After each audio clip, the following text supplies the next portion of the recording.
Para charlar un ratito. Florencia, muy buenas tardes, ¿cómo estás? Alicia Rivas te saluda desde la radio de la Universidad Nacional de Misiones. Hola Alicia, muchísimas gracias por comunicarte con nosotras. Gracias por atendernos. Bueno, decíamos, estamos en la previa de una convocatoria que se lanzó para mañana en plazas de distintos puntos del país a una asamblea feminista donde se va a discutir la reforma judicial feminista también, ¿no? O hacia una reforma judicial feminista. ¿Cómo vienen siguiendo desde el Ministerio de Mujeres, Géneros y Diversidades esta discusión?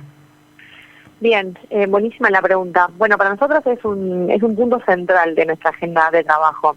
Cuando nosotros asumimos en el Ministerio de las Mujeres, Géneros y Diversidad un ministerio nuevo, parte de la discusión de los primeros meses tuvo que ver con qué entendíamos nosotras como fortalecer el acceso a la justicia. Uh-huh. Para nosotros como Ejecutivo Nacional estaba claro que la responsabilidad primaria por brindar acceso a la justicia en términos de acceso al sistema de administración de justicia es una responsabilidad primaria de los órdenes del Poder Judicial y los órganos del sistema de justicia. Uh-huh. Sin embargo, que para que esos procesos, digamos, para que las personas transitaran y pudieran salir de situaciones de violencia de manera exitosa y de manera sostenida, era necesario trabajar en el fortalecimiento del acceso a derechos. Es decir, digamos que frente a una situación de violencia de género, la única respuesta no es la del sistema de justicia, sino también una respuesta más integral que fortalezca, digamos, todas las dimensiones de vulnerabilidad en las que se encuentra una persona que ha atravesado una situación de violencia. Florencia, antes de avanzar esto que vos decís, que parece como una obviedad, pero está bueno problematizar, acceder a la justicia no siempre es acceder a los derechos, sobre todo en este Poder Judicial que tenemos, digamos. Exacto, ¿no? Tal cual. Bueno, eso era lo primero, ¿no? Decir, bueno, la respuesta judicial no es a veces la mejor respuesta, ni siquiera la que desean quienes están en esa situación de violencia. Lo que muchas veces necesitan para salir de la situación de violencia es acceder a sus derechos. Ahora bien, si la persona quiere realizar la denuncia, si hay un delito que se cometió, si es necesaria una medida de protección, es necesario el accionar de la justicia, que no tiene que ser una respuesta aislada, tiene que ser una respuesta coordinada, articulada, con un acompañamiento integral que esté brindando ese acceso a los derechos, pero que cuando se inicia, se motoriza el sistema de justicia, la respuesta que venga sea efectiva, no sea revictimizante y sobre todo, digamos, que interprete ese episodio puntual de violencia como una historia más larga, que indague, digamos, cuáles son los antecedentes, en qué contexto está la persona, porque si no lo que vemos son respuestas fragmentadas, inefectivas, que generan una enorme vulneración y que muchas veces no desescalan el conflicto, sino que por el contrario, uh-huh, lo incrementan, lo empeoran, que generan más violencia. Decíamos además en algunos contextos, acceder a la justicia o abrirle la puerta al Poder Judicial es como abrir una caja de Pandora, porque después ya no perdemos control de ese conflicto y de lo que pueda, de las consecuencias además de esa intervención del Poder Judicial. Eso es muy, muy claro para mí en las situaciones de violencia doméstica o en todas las situaciones que ocurren en el seno de una unidad doméstica. No nos llamemos hogar ni familia, porque muchas veces no hay ni hogar ni familia, pero digamos que todas las intervenciones que surgen a partir de una situación de vulneración de derechos o de violencia propiamente dicha que esté ocurriendo en el seno de una unidad doméstica, cuando ella va al sistema de justicia, todo lo que deviene es sumamente violatorio de derechos y es un escalamiento del conflicto. Nos vemos procesos judiciales que duran 6, 10, 12 años en el peor de los escenarios, donde lo que vemos es, digamos, cómo la situación se fue transformando en un conflicto irreparable a después de determinado tiempo, en donde lo que hizo el sistema de justicia fue todas las intervenciones erradas, erróneas. ¿Qué es lo que falta ahí? ¿Por qué está fallando esa intervención? Yo creo que, bueno, la fragmentación del conflicto es, en parte, algo muy central que se tiene que rever cuando pensamos en reforma judicial feminista, ¿no? Es decir, este conflicto, esta situación puntual que se está haciendo llevar a los tribunales en esta situación, tiene que leerse en el contexto en el que se encuentra. ¿Qué otros datos son necesarios para reconstruir esa historia entre esas personas? Saber, digamos, cómo es su situación económica, qué historia tienen cada uno de los integrantes de esa familia, cuáles son las demandas que tienen, cómo podemos garantizar que esas personas tengan un acceso pleno a derechos, cómo podemos garantizar que vivan vidas libres de violencia. Bueno, eso requiere sí o sí una respuesta integrada. Digamos, el sistema de justicia nunca va a ser la única respuesta, pero lo que sin duda no puede pasar es que el sistema de justicia actúe como muchas veces actúa, de manera aislada, sin, digamos, exigiendo a determinados organismos respuestas, pero no en una actitud colaborativa, ¿no? También como quitándose encima un problema, digamos. A veces digo, con esta metáfora del huevo podrido, ¿no? Como tirándola para el costado, de manera, digamos, intervenga en tal situación. Bueno, pero dame un contexto, vos ya tuviste declaraciones, sabés cuál es la historia, puedes reconstruir esa... Además, Florencia, muchas veces cuando se llega al Poder Judicial, las personas que necesitan resolver algún conflicto o son víctimas de algún delito, de algunas de las formas de violencia, recorrieron un montón de otras instancias. Claro. Y llegan como que, bueno, a ver, ¿qué hacemos, digamos, no? ¿Cómo seguimos? Tal cual. Bueno, esas para nosotros, tenemos acá en la Dirección Nacional de Fortalecimiento del Acceso a la Justicia, funciona el programa Acercar Derechos para personas en situación de violencia de género, que es un programa que creó equipos interdisciplinarios en todo el país que brindan acompañamiento integral desde este enfoque que estamos acá como conversando, ¿no? Es decir, bueno, no, la única respuesta no es la judicial, lo que tenemos que leer frente a una demanda, una situación de violencia, es cuál es la historia del caso, cuáles son las demandas de la persona, qué derechos están vulnerados, intentar y procurar dar respuesta a esta vulneración, y si hay un deseo o hay una causa judicial en curso, procurar que ese proceso no sea revictimizante, ¿no? Muchas veces recibimos pedidos del sistema de justicia de, bueno, intervengan en tal caso.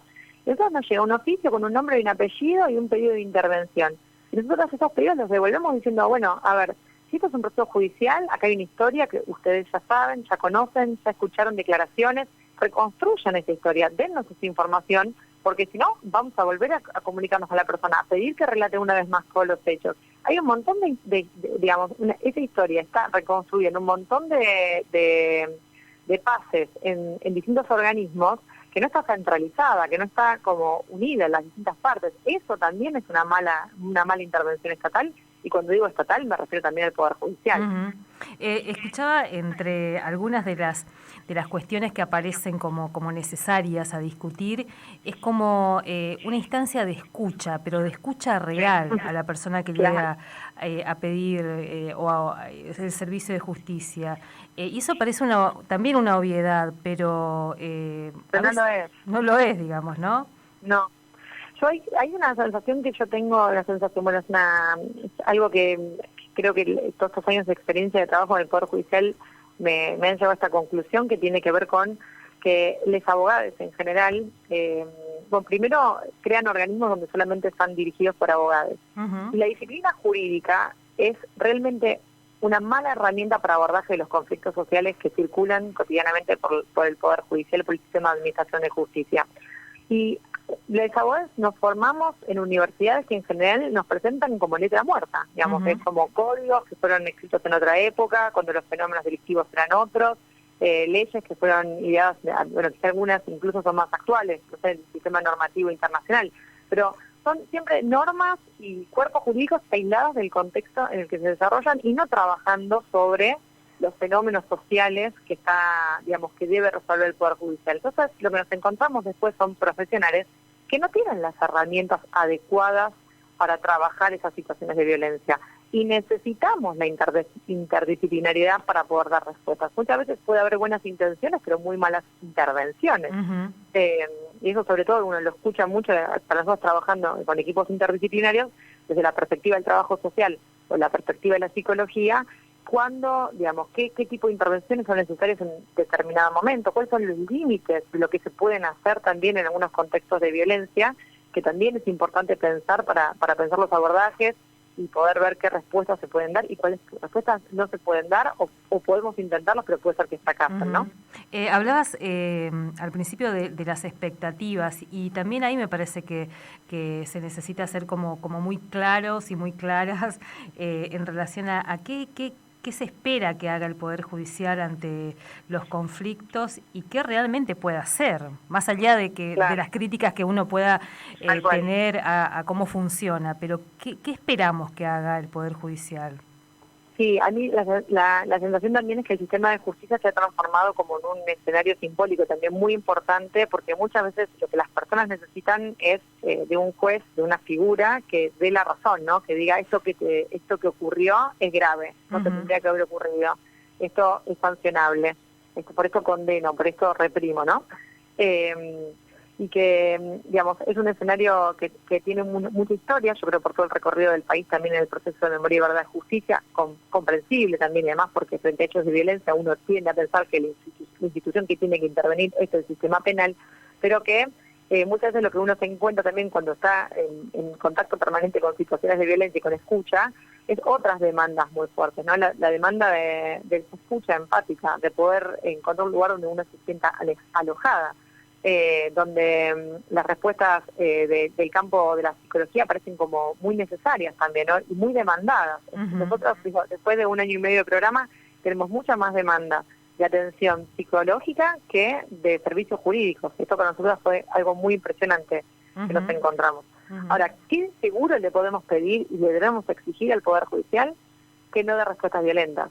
Que las personas que han sufrido una situación de violencia en su vida no terminen luego de un proceso judicial en un peor estado emocional que cuando comenzaron este proceso. Y eso es algo que no podemos dejar de exigir y es algo que debería el Poder Judicial poder construir para dar una respuesta más reparadora, digamos.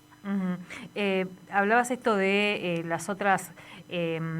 los otros reclamos que no tienen que ver con lo netamente jurídico o judicial, y ahí también las deficiencias que tienen las otras áreas del Estado, porque bueno, siempre ahí hay como déficit, ¿no?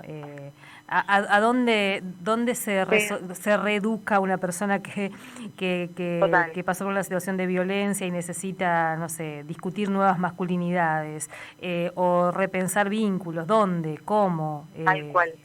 Por eso es tan importante, me parece a mí, empezar también a problematizar la respuesta judicial como la única respuesta posible, porque también en tanto se transforma en una demanda de los movimientos feministas, de la sociedad en general, creo que se van a también transformar en respuestas más efectivas, digamos. No dejemos de pensar, la estructura que tiene el Poder Judicial hoy en día, incluso por momentos es mayor que la de otros servicios que también atienden conflictividades sociales, digo, por pensar en el campo de la salud mental, ¿no?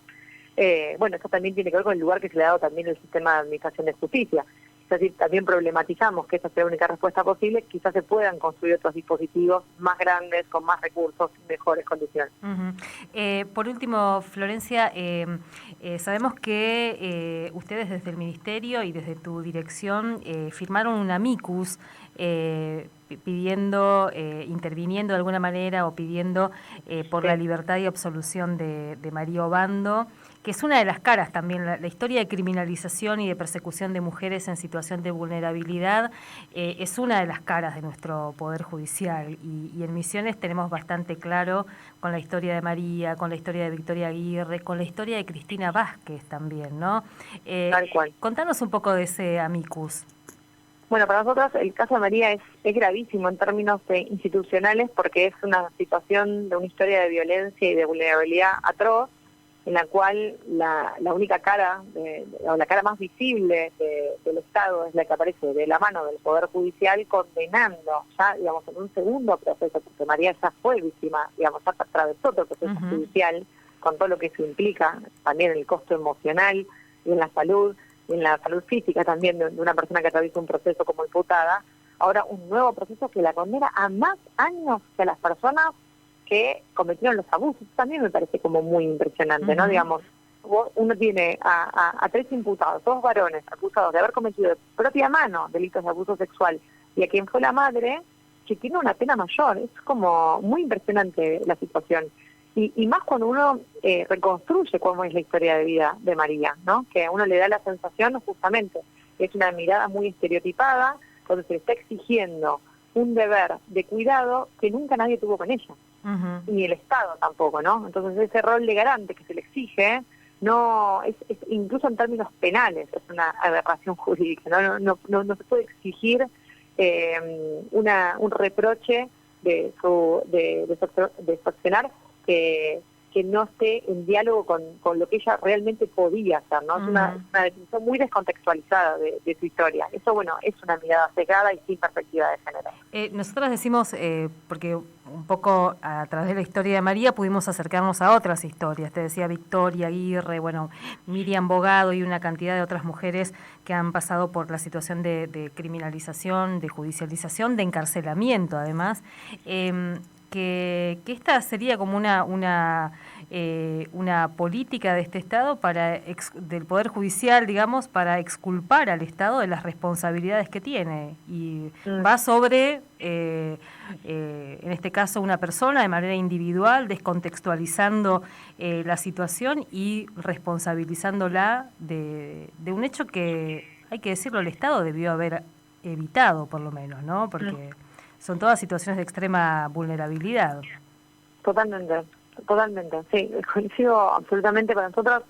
Nosotros estamos trabajando mucho internamente también sobre la necesidad de ampliar, digamos, la perspectiva de género también para trabajar con los organismos que trabajan con infancias, ¿no? Porque también estamos convencidos de la necesidad de, digamos, abordar de manera articulada entre los distintos organismos que tienen competencia cuando hay una situación de violencia en una unidad doméstica, de hacer un abordaje de las infancias teniendo en cuenta cuáles son las características de la violencia de género, cómo impactan en las madres que sufren esa violencia, cómo impacta esa violencia también en las posibilidades de cuidado, para que esa intervención no sea ni revictimizante ni tampoco la única solución posible sea separar a la mujer de sus hijos, ¿no? De sus hijas. Entonces, es necesario construir lineamientos serios y también que tengan una perspectiva de la infancia y la niñez, digamos, por supuesto que hay que construirla con perspectiva de género. Estoy segura y estoy convencida que tenemos que darnos ese espacio de discusión y de formar y generar canales de articulación más fluidos